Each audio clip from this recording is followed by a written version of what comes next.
Okay, so I have a story for you, and this one's really disturbing.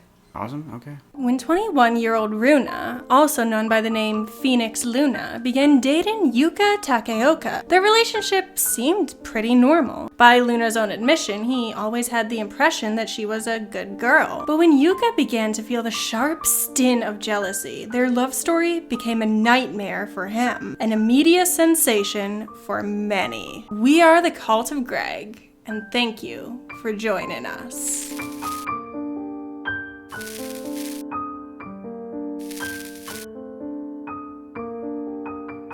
The couple met in October 2018 when Yuka began work as a manager at a specialty hostess club in the Kabukiko red light district. Oh wait, is that like Amsterdam red light district? Pretty much, yeah. Okay. Yeah, there's a lot of sex workers in this area. Okay. A hostess club is a common form of nighttime entertainment in East Asia. Here, hosts and hostesses are employed to flirt and drink with the customers, as well as sing in karaoke with them. As far as I can tell, it's not prostitution. It's just, come here to get entertained by these pretty people who are giving you a lot of attention. Oh, okay. So it's like some weird girlfriend experience. Kinda, yeah. You pay for some attention and I guess not very explicit imagery. Safe for work-ish. I don't know. That's probably not safe for work.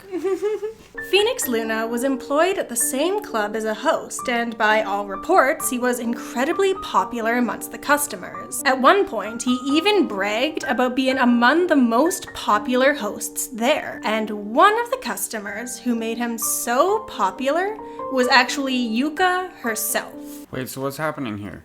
This is a girl that bought a boyfriend. Pretty much. Oh, so it's a boyfriend experience. Yeah. Okay. Like, they're not... The way that Yuka described it, everyone thought that they were actually in a relationship. But the way that Luna described it later, they weren't technically dating so much as she was paying him to act like her boyfriend.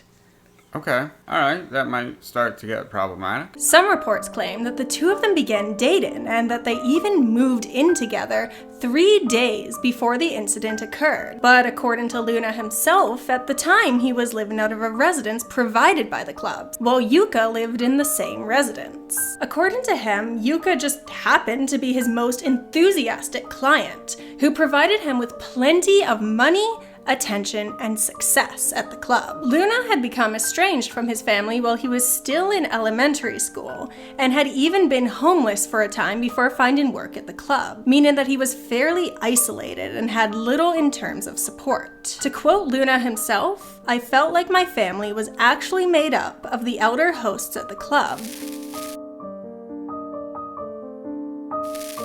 On the afternoon of May 23rd, Yuka asked Luna to come to her place, but he got tied up at work and arrived late. Luna was supposed to help Yuka clean, but as he was tired, he decided to have a bath where he ended up falling asleep. At some point during all of this, Yuka found a photo of Luna posing with other girls, something that he did frequently as part of his job. When Luna awoke, he joined Yuka in bed and the two of them were intimate, during which Yuka stabbed Luna twice in the abdomen. In his own words, "After I got an uncomfortable feeling in my stomach, I looked and saw a knife protruding from me and a lot of blood. Strangely, I felt no pain, but I was shocked and frightened, so I shoved Takeoka from the bed and fled. She then chased me.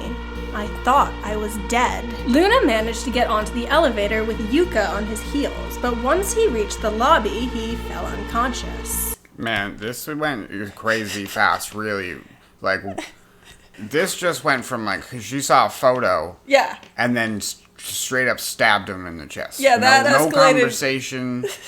That escalated quickly. Like, so was she just in denial about what he was doing? Kinda seems like it, yeah. Like, she was just like, nope, wait, but how can you be that far in denial? Like, does she just think that... Is she just purely removed from the idea that she's giving him money for this thing? Just you wait. There are, like, endless layers to how delusional she is. Oh, this is gonna be great. At around 3:50 p.m., police arrived at the scene of the crime, and what they found was a scene from a horror movie. Luna lay on the lobby floor, naked except for his shorts and absolutely bathed in blood. Yuka, meanwhile, sat beside him, perfectly calm. Photos of the scene have been leaked onto the internet, and I'll warn you now, they are very graphic. Viewer discretion is advised. These photos show Yuka chatting on the phone and smoking a cigarette, while the authorities just sort of work around her. When Yuka was taken into custody, she could even be seen smiling from the back of the police car. Yuka was not the one to call the police. That was done by a random passerby on the street. Wait, so...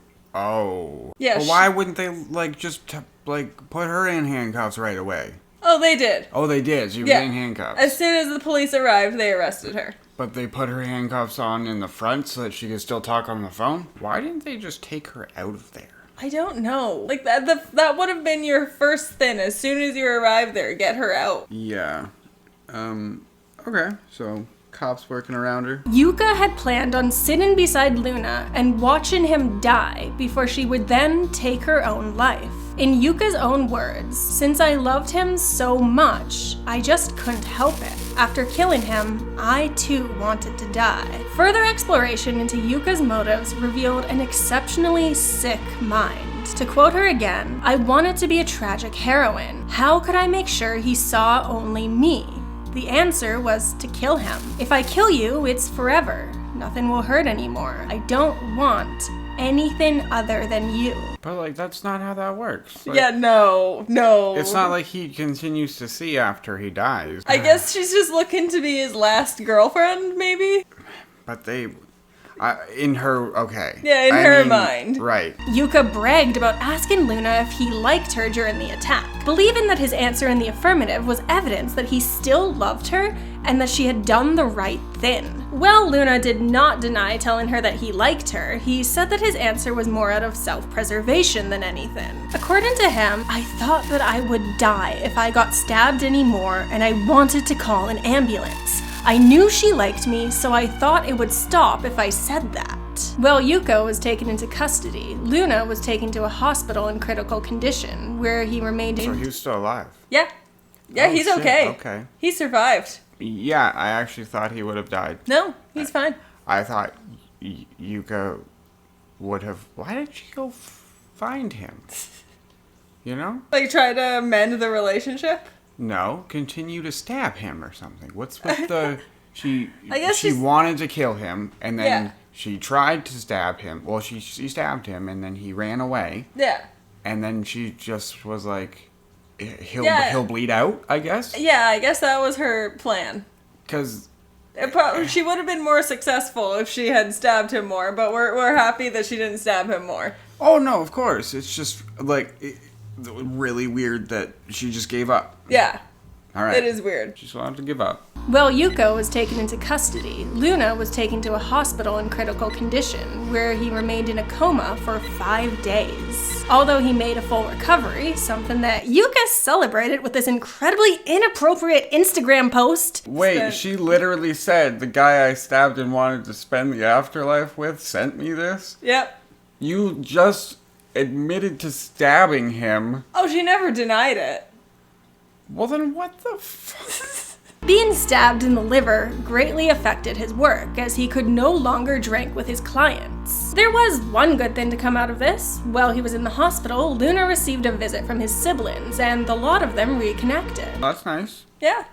One little ray of sunshine in the story. Yeah. But when we look back at Yuka, this is when the story gets frustrating. Yuka had an obsession with a type of anime character called a yandere, even cosplaying as yandere characters online. A yandere is a woman who falls desperately in love with someone, to the point that their love spirals out of control and turns downright homicidal. This type of character looks very appealing to some, especially to those who want to experience a love so intense, and maybe just haven't thought through all the consequences yet.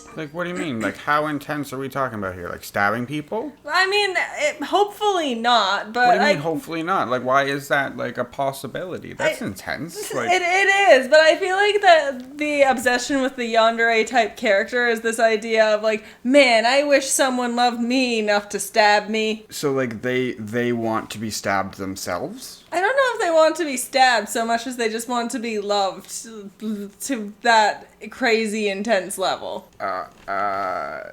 I just don't understand the stabbing association with Oh, it's intensity. not good.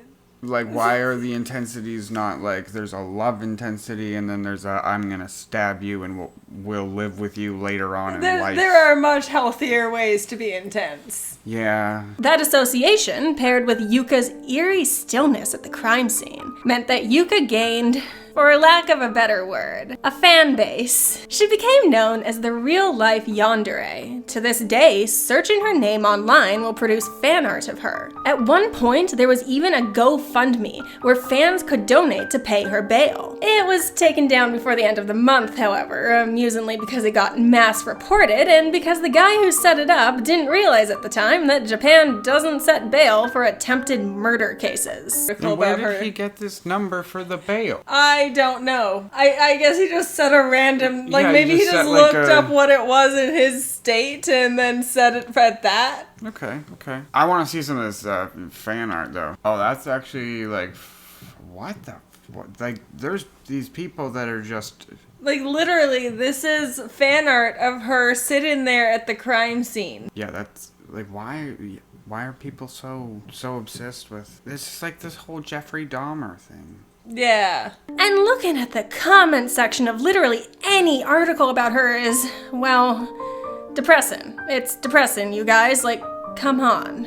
No. Yuka and Luna tried to settle things out of court by coming to a settlement of 5 million yen. And if that sounds insane for an attempted murder case, you'd be right. But it was Luna's idea, as he'd been quoted to say, "If possible, I want people to be able to lead a normal life rather than paying for their sins." So basically, he just wanted to let the girl who stabbed him just right off. No jail time. I mean, as well, he doesn't have to see this girl anymore. True. I mean, their relationship's kind of over. Yeah, so I think he's more just taking it as I don't want to deal with this anymore. Probably.